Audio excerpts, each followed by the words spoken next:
Ito yung kagandahan ng bag natin. Kahit umuulan. Ayan o. Waterproof yan. Lakas ng ulan. Waterproof yan. Hindi ka papasukin. Hindi ka mangangamba na pasukin ng tubig yung mga bag mo. Kasi waterproof nga.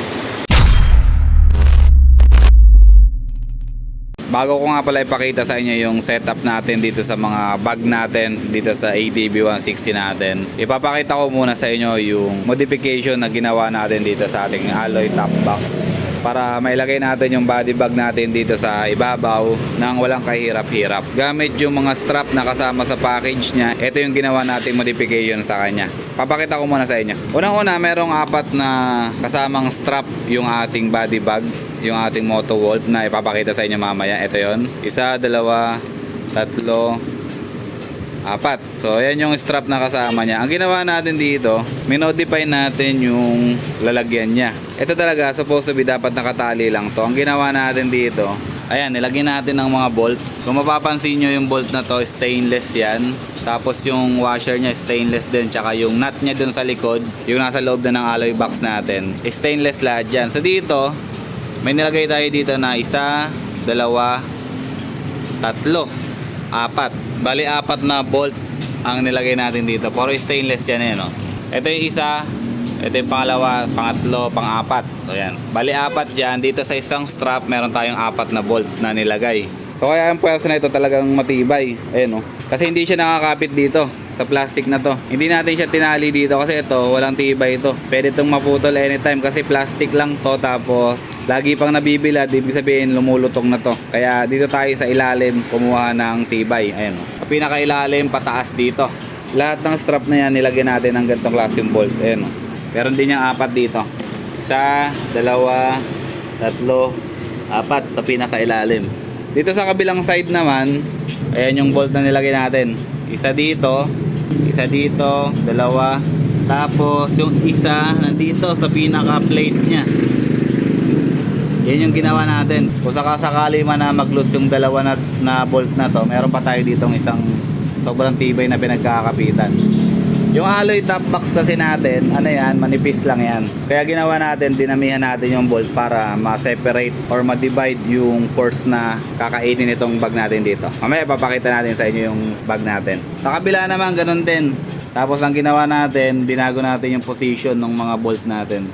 Pero same lang din dito sa pinakababa. Nandiyan siya sa kanyang plate na kakapit. Ayan yung ginawa nating modification dito sa ating alloy top box. Para pag nilagay natin yung bag natin dito sa ibabaw, matibay yung kapit ng bag natin. Karamihan kasi sa nakikita natin na ginagawa dito, nakakapit lang siya sa mga ganito. Yung mga strap, nakakapit dito, tsaka dito. Which is kung mabigat yung bag na ilalagay natin, kagaya nung ginagawa natin dito, hindi siya pa pwede. Kasi pag tumatakbo tayo, pipreno tayo, yung puwersa, mahahatak to, possible maputol. Ganon din naman kapag pumreno tayo bigla, mahahatak din yung part na to, mapupwersa siya. So kaya dito tayo kumuha ng pagkakapitan sa ilalim.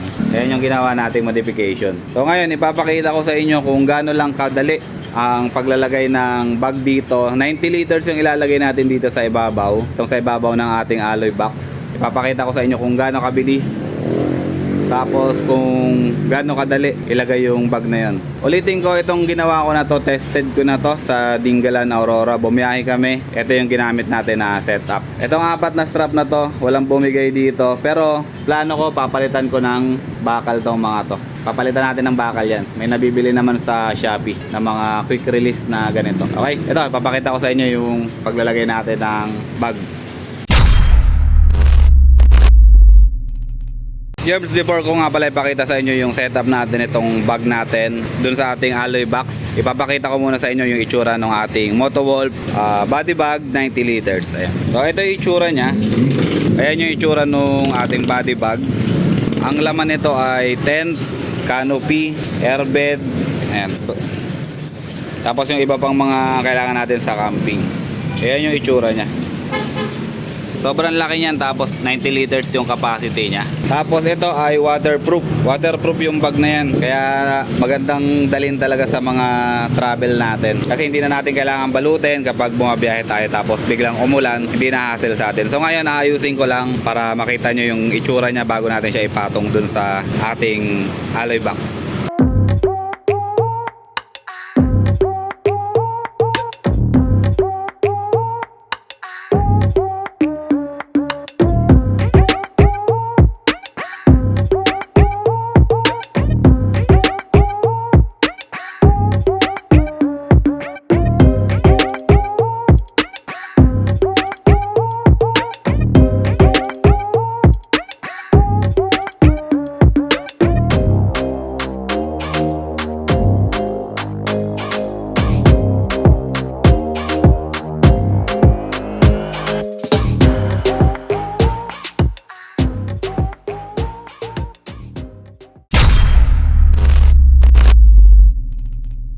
Okay, naayos na natin yung bag natin na itsura niya. Maayos na siya tingnan, maganda na tingnan. Pwede na natin ilagay dun sa ating alloy box. Okay, ganito lang to kasimple. Kapag naayos na natin yung bagahe natin, naayos na natin yung bag natin na 90 liters, natupi na natin na maayos, napasingaw na natin yung hangin. Tsaka pala itong bag na to, may pasingawan to ng hangin. Ayan o, may pasingawan yan. Kung sakasakali na pag tinupi natin yung takip niya, medyo lobo siya, pwede natin siyang pasingawin dito. Ayan o, may pasingawan yan. Okay, balik tayo dito sa pag-install natin itong bag natin, body bag natin dito sa ibabaw ng ating alloy box. Okay, ganito lang to kasimple. Ito yung female. Ayan, nakikita natin mga female na lock natin. Kabila din. Ayan, ang gagawin natin dito, ipapasok lang natin tong yung male dito. Pasok lang natin siyang ganyan. Okay na. Tapos ganyan, okay na, nakalock na siya. Ganon din dito. Luwagan lang natin ng konti.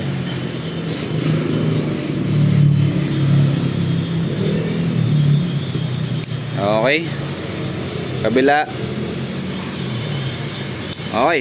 So, nailagay na natin yung mga lock. Ang gagawin natin, ite-tension na lang natin to. Detention na lang natin, hilahin natin to. Ito pala, hilahin natin to. Okay. Ito, hilahin natin konti. Alright. Tapos balik tayo dito sa kabilang side. Hilahin natin. Ayan. Tapos ito, hilahin natin.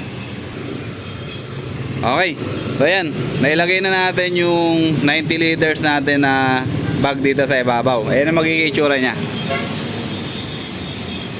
Ayan yung magiging itsura niya dito sa unahan. Okay.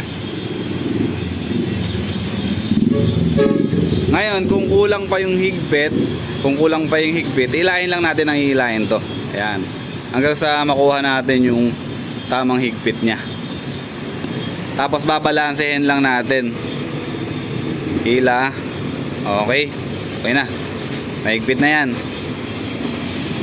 So ayan yung setup natin dito sa body bag natin na 90 liters Motowolf. Ganyan yung setup natin.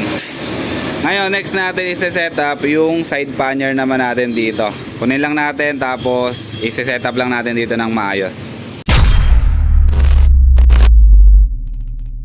Okay, balik na tayo dito sa vlog natin about dito sa ating mga Motowolf na bag. Eto na, naikabit ko na yung ating saddle bag dito sa likod natin. Ito yung Motowolf 30 liters. Right side 30 liters, left side 30 liters din. Ito, ikutan natin. Ayan yung itsura niya. Ito, dito sa ibabaw, kung mapapansin nyo, ang haba nung velcro tape na hindi inaabot. Ito, kasi itong bag na to, hindi ito nakadesign sa ganito kalapad na lalagyan. Mabuti pa nga at itong strap niya mahaba. Talagang napagkasya pa natin dito sa EDB natin. Pero sa totoo lang, ang design nitong strap na to, itong velcro na to, pang makipot lang na motor. So yung ating side pannier bracket, sobrang lapad.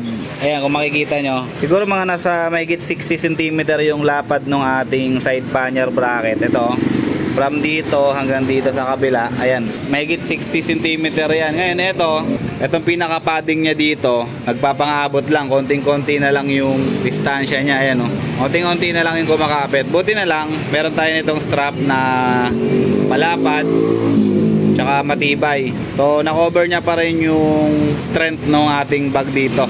Napakapit niya pa rin. So yun lang yung naging plus nitong nabili ko dito. Pero overall, maganda. Maganda, matibay. Nasubukan na natin lagyan ng mabigat na laman to. I mean, yung mga damit natin na basa, yung ibang gamit natin na pang-camping nandito. Ganon din dito sa kabila. Yun yung araw na sinabak natin to sa Dinggalan. Ito yung dala-dala natin. Tapos, mapapansin nyo dito, hindi siya maganda tingnan sa ibabaw kasi naka-design to na meron siya nakapatong dito na bag. Ito, supposed to be itong bag na to, dapat nakapatong siya dito. Kasi ano yun parang set yan, yung dalawa na yan. Pero dahil meron tayong OBR, dito siya nakaupo. Ang kagandahan nito, kahit may OBR tayo, malambot yung padding na to. Malambot siya. Tsaka hindi siya madulas. So kahit nakaupo tayo dito ng matagal, tinatanong ko yung OBR natin, si Cheryl Malabs.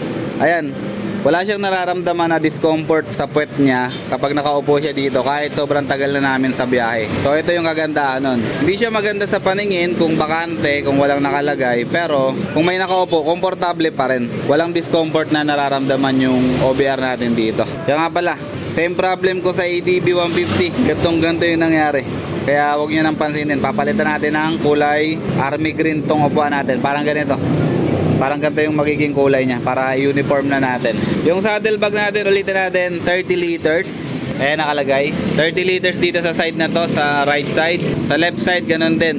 30 liters din. So, bali meron tayong 60 dito.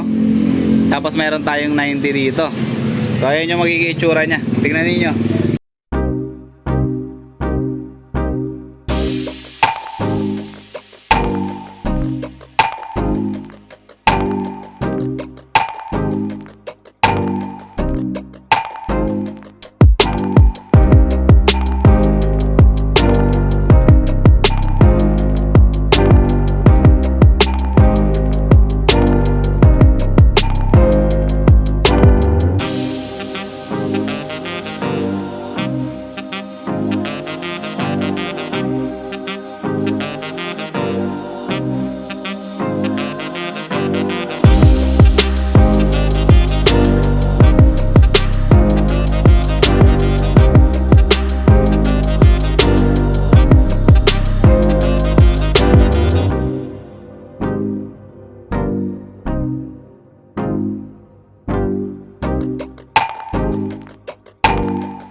Okay, tapos na tayo dito sa 90 liters na body bag natin. Tapos na rin tayo dito sa 30 liters by 30 liters na saddle bag natin dito sa likod.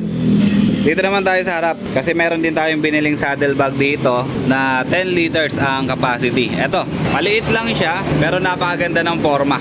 Kung mapapansin nyo, ayan yung itsura niya. Maganda siya tingnan dito sa harapan ng ADB natin. Parang lalong lumapad yung ADB natin nung nilagyan natin itong saddle bag dito sa unahan. Ulitin ko, 10 liters to left tapos 10 liters din sa right side. Ayan yung itsura niya. Nung una, binili ko tong crash guard na to. Wala naman akong plano na maglagay nito. Pero kagandahan pala dito sa crash guard na nabili ko. Itong Red Moto Shield na half crash guard version 2 ay tamang-tama siya lagyan ng saddle bag kagaya nito. Sumakto siya. Sumakto siya dito sa upgrade natin na mga bag. Sumakto yung crash guard na binili natin. Tapos, balikan natin dito yung side pannier bracket natin. Eto, kagandahan din pala sa side pannier natin. Diretso siya.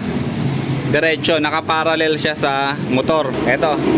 Meron kasi tayong mga side pannier bracket na naka-slant ng konti, naka-angle siyang ganito. Hindi ko alam kung anong brand yun, pero meron tayong nakitang ganong klase. Ngayon, etong sa Red Moto Shield, naka-parallel siyang ganon, diretso.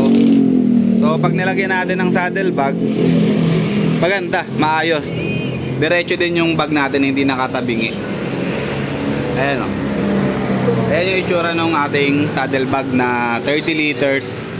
Tapos dito sa unahan, Ayan yung itsura nung saddlebag natin na 10 liters, left and right. Napakaangas tingnan. Ulitin ko, ang brand ng bag natin ay Motowolf.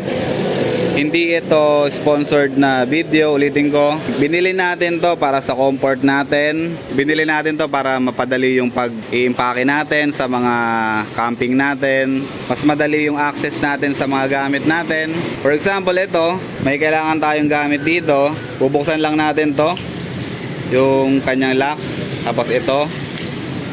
Tapos dito, bubuksan natin siya. Tapos dito, bali meron siyang 4 na lock para ma-access natin yung loob. Ayan. I-open lang natin. Ito, nilagyan ko ng unan para maipakita ko sa inyo kung ano yung itsura niya kapag may laman. Pag wala kasi itong laman, ano siya, deform siya pag walang laman. So makikita natin yung pinaka-form niya talaga kung may laman yung ating saddlebag. Ito, tingnan nyo yung itsura niya. Para siyang rectangular shape kasi nilagyan natin siya ng laman. Pero kung wala siyang laman, nababaon-baon lang to. So hindi maganda tingnan kapag walang laman. Kaya pinakita ko sa inyo ngayon, binidyohan natin, nilagyan natin ng unan, nilagyan natin ng palaman konti para makita nyo lang. Ito ganun din, madali lang i-access to. Tanggalin lang natin yung lock dito. Ito, isa, dalawa, tatlo. So meron siyang tatlong lock. Tapos mau-open na natin siya ng ganito. Ayan, nakita nyo yung basa na yan. Naghugas ako kanina, pero yung loob niya hindi siya nababasa. Ayan o. Meron din yan laman. Meron tayong box ng PIA dyan para maging rectangular shape din yung bag natin, para gumanda rin yung itsura niya. Ipapakita ko sa inyo ng maayos yung itsura niya. Ito yung itsura niya kapag naka-open, ganyan no. Tapos ilalak lang natin siya, papaikutin lang natin ng ganon, sabay ilalak natin yung mga lock niya dito. Tapos ito, ano ba tawag sa lock na to? Sorry hindi ko alam kung ano tawag sa lock na to. Buckle ba? Buckle? Hindi ko alam comment nyo na lang. Tapos ulitin ko din, lahat ng bag na yan ay waterproof. Lahat yan. Kahit binagyo tayo nung nakaraan, kahit inulan tayo, walang nabasa sa mga gamit natin kasi waterproof yung ating biniling mga bag. Yung mga material niya makakapal, tapos madadali lang din gamitin. Meron lang nangyari dito sa ride ko. Eto, nagasgas yung aking heat guard ng tambucho dito. Ayan, kung napapansin niyo yung part na yan, nagasgas yan. Kasi tumatama siya dito. Ayan. Hindi ko makita. Ayan o. Hindi ko alam kung nakikita nyo yung part na to. Etong part na to, tumatama siya dito kapag nagbabounce yung ating suspension. Ngayon ang nangyari, nabutas yung bag natin. Kaya ang gagawin natin ito, i-re-remedyo natin gamit yung duct tape. Lalagyan natin ng duct tape na makapal. Tapos yung matibay din yung dikit para mawala yung butas niya or matakpan natin. Ang nangyari kasi dito, eto, actually hindi naman talaga siya tumatama ng ganyan. So kahit mag-bounce to ng todo, kaya lang nahila ko kasi to. Nalagyan ko ng tali, nahila to masyado. During ride namin, tumatama siya dito kaya hindi naiwasan na nabutas. Tapos kasi loaded tayo, may angkas tayo, tapos mabigat yung dala natin, kaya nagpapangabot yung dalawa. Pero overall, yung naging experience natin sa mga bag na to ay napakaganda. Yung mga nagpapalagay sa akin ng gamit dito, na-accommodate natin. Yung nagpapalagay sa atin ng gamit dito, na-accommodate natin kasi medyo maluwag pa naman yung space natin. Tapos dito ganun din, sobrang luwag pa rin nito, pero tamang-tama lang siya dun sa mga karga natin na pang camping. Okay, downside, kung napapansin nyo ito, natatakpan niya na yung upuan, so hindi na natin to ma-open. Yung upuan, during biyahe, hindi natin to ma-open unless tatanggalin natin siya dito. Ngayon, para hindi na tayo mag-open ng utility box, dito na natin ilalagay yung mga gamit natin na hindi natin gagamitin for emergency. For example, mga damit na iba or yung mga gamit na damit, basa, dito na natin siya ilalagay para hindi na natin kailangan i-access yung utility box natin. Or yung ibang mga tools mga emergency tools natin, pwede natin ilagay dito. Kasi hindi naman natin siya gagamitin unless meron tayong mga kasamahan na masiraan sa daan. Ngayon, kung may masisiraan man, talagang kailangan natin tanggalin to kasi mahaba naman yung time natin na magpapahinga. Madali lang naman tanggalin to, madali rin ibalik. Yun lang yung pinaka downside niya. Other than that, yung space. Kung hindi kayo sanay sa malawak na motor or yung malapad na motor, ito magiging disadvantage sa inyo to. Kasi lalapad siya ng ganito, tapos dito, mas lalapad siya. So mahirapan kayong magmaneuver, mahirapan kayong lumiko, mahirapan kayong umatras, or mahirapan kayong sumingit-singit sa mga lugar na masisikip. Tapos pag mag-overtake tayo, yung biglaang overtake natin, maalangan tayo kasi baka sumabit yung mga bag natin. Pero sanayan na lang yan. Yun na lang yung magiging takeaway natin sa pag-upgrade natin ng mga bag natin. Okay? So, ayun lang. Maraming salamat. Gusto ko lang i-share sa inyo to sa mga cup natin na makakapanood nito. Ayan yung ating latest upgrade dito sa ating ADB 160. Saddle bag na 10 liters. Saddle bag dito na 30 liters sa likod. Tapos body bag natin na 90 liters dito sa ibabaw ng ating alloy box. Okay? So, maraming salamat. Kita-kita lang ulit tayo sa susunod na update natin dito sa ating motor ADB 160. Shoutout sa ADB 160 Nation. Maraming salamat sa suporta. Charlie 1946. Shoutout din sa mga kuya natin. Tapos maraming salamat din sa Motowolf sa magandang quality na bag. Although hindi ito sponsored, nagpapasalamat pa rin tayo dahil may nakabili tayong gantong design, gantong quality ng bag na kailangan natin sa mga camping natin. Okay? Maraming salamat. Jeff Rocks out.